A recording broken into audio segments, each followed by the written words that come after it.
4957 Almayo. This is Ian with Build Brothers. Going to go ahead and do a quick inspection here. We're underneath the carport now, and I'm underneath that big old ponding area that was shown in the inspection, and I'll show you what it looks like from the top. This fresh coat of paint could be hiding any evidence of any leaking in this ponding area. Here is a very minor little water stain right there. But other than that, it doesn't appear like this roof is leaking underneath the ponding area on the carport. There is also one bigger water stain right there. But ponding on flat roofs is very normal. Let's go ahead and jump up on the roof and take a look at what we see.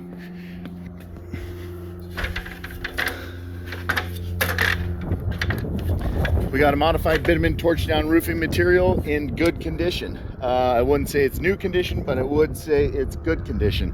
The only red flag is this big treatment of mastic around the perimeter. I'll go ahead and jump up here and show you what I mean. So this is what's called modified bitumen torch down, and it's applied with a torch, and it's granulated. The granules are still intact. There's no exposed fiberglass, and so the wear and tear looks really nice on this product. When we inspect this type of roof, we're going to look for what's called bleed out. Bleed out is this kind of melting between the courses. That tells us enough heat was applied to the roof when it was installed to bond those layers together. For the most part, we see really good bleed out around this roof. I'll show you where that bleed out is missing and where we missed a few welds on the torch down of this roof. The most common area for a roof to fail on torch down is the perimeter, where the torch down meets the drip edge. This is drip edge. It's a piece of metal flashing, and it extends underneath the torch down about this far. The fact that they put this big mastic layer tells me that they were not confident that that adhesion between the torch down and the drip edge was good enough. Here's the big ponding area. Doesn't appear to be creating problems right now, but it is very normal for flat roofs to have ponding again, but all the seams look good, and so again, we didn't see any staining underneath. The asphalt shingles are in great condition. I would say those are in near new condition. Asphalt shingles are always going to last a lot longer than torch down because of the slope and the water runs off of them. All right, so garage over here, living space over here, and this is right about where the edge of that room ends and those windows are at.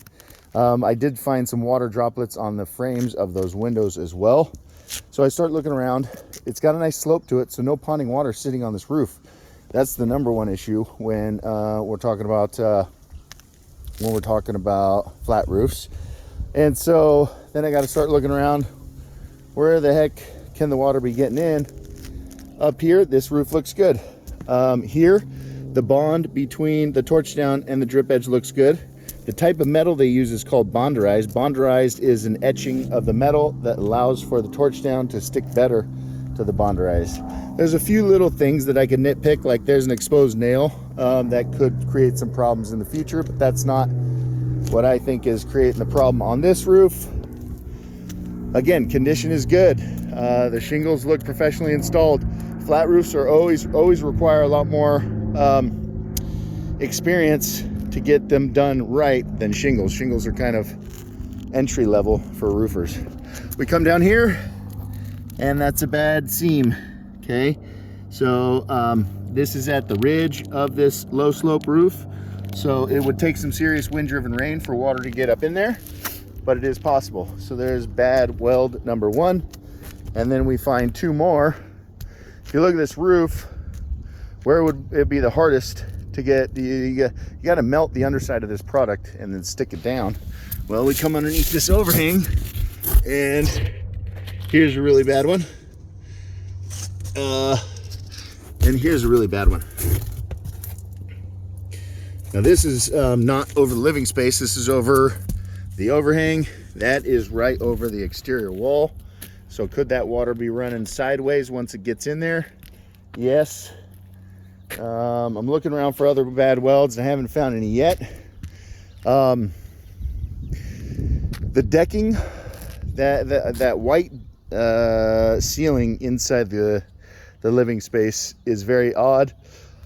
When we look up on an exposed beam ceiling, typically we want to see that stained tongue groove board that we see over on this area. This sheathing is kind of weird, and I've only seen that a couple times. Typically that would not be exposed beam sheathing.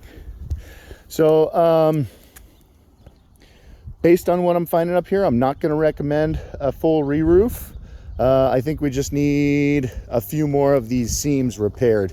Basically, we torch a patch over the top of the failed seams, and that is a long-term solution to our problem. I don't think the edge is failing. Like, I've been around this area over here, and I haven't found any major failing spots there. So I'm not sure why this whole length over here was treated with the mastic. Oh, there's one more little failed seam.